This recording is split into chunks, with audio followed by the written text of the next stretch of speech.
નમસ્કાર, હું છું કેતન અને આપ જોઈ રહ્યા છો CB24। યુપી, બિહાર અને ઓડિશા જતા એક સાથે 10,000થી વધુ લોકો એકઠા થતા ભીડને પોલીસે સંભાળી શકી ન હતી અને આ ભાગદોડ વચ્ચે લોકો એકબીજાને કચડીને ટ્રેન પકડવા જતા પોલીસે દંડા વરસાવ્યા હતા। 19 એપ્રિલને રવિવારે સુરતના ઉધના રેલવે સ્ટેશન ઉપર ભારે અફરાતફરી મચી ગઈ હતી। તો બીજી તરફ રાતના ઉધના સ્ટેશન ઉપરથી જ 1300 શ્રમિક સાથેની ખાસ વોટર્સ સ્પેશિયલ ટ્રેન ભાજપે બંગાળ રવાના કરી છે અને હજુ 2 ટ્રેનનું આયોજન છે। ભારતીય જનતા પાર્ટી મત માટે ફ્રીમાં લોકોને એસી ટ્રેનની સેવા આપી રહી છે, તો બીજી તરફ યુપી, બિહાર અને ઓડિશાના લોકોને પૈસા ચૂકવીને પણ પોલીસના દંડા ખાઈ ઘેટા બકરાની જેમ મુસાફરી કરવી પડી રહી છે। એકને સુવિધા અને બીજાને દુવિધાના ભાજપ સરકાર અને રેલવે તંત્રના બેવડા વલણથી અનેક સવાલો ઉઠી રહ્યા છે।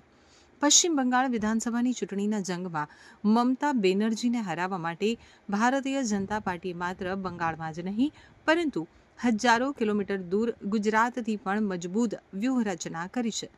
સુરતમાં વસતા લાખો બંગાળી કારીગરો ભાજપના પક્ષમાં મતદાન કરે તે માટે સુરત ભાજપ કાર્યાલય અને સુરત બંગાળી સમાજ દ્વારા ખાસ આયોજન કરવામાં આવ્યું છે। આ અભિયાન અંતર્ગત કુલ 4 સ્પેશિયલ ટ્રેનો દ્વારા અંદાજે 5,000 જેટલા મતદારોને વિનામૂલ્યે પશ્ચિમ બંગાળ પહોંચાડવામાં આવશે। ગતરોજ રાત્રે સુરતના ઉધના રેલવે સ્ટેશનના પ્લેટફોર્મ નંબર 5 ઉપરથી પશ્ચિમ બંગાળમાં મતદાન કરવા માટે 1300 કરતાં વધુ મતદારોને વોટર્સ સ્પેશિયલ ટ્રેનમાં રવાના કરવામાં આવ્યા હતા। આ મુસાફરોના હાથમાં તિરંગા હતા અને આખું સ્ટેશન વંદે માતરમ તથા જય શ્રી રામના ગગનભેદી નારાઓથી ગુંજી ઉઠ્યું હતું। તો બીજી તરફ ટ્રેન 24 એપ્રિલના રોજ સુરતથી ઉપડશે। આ તમામ ટ્રેનો સીધી કોલકાતા રિપીટ। તો હવે બીજી ટ્રેન 24 એપ્રિલના રોજ સુરતથી ઉપડશે। આ તમામ ટ્રેનો સીધી કોલકાતા જશે, જેથી મતદારોને મુસાફરીમાં કોઈ તકલીફ ન પડે। સુરત બંગાળી સમાજના અગ્રણી વાસુદેવ અધિકારીએ જણાવ્યું હતું કે પશ્ચિમ બંગાળમાં પરિવર્તનની લહેર છે અને તેને સાકાર કરવા માટે અમે કાર્યકરો મતદારોની પડખે ઊભા છીએ।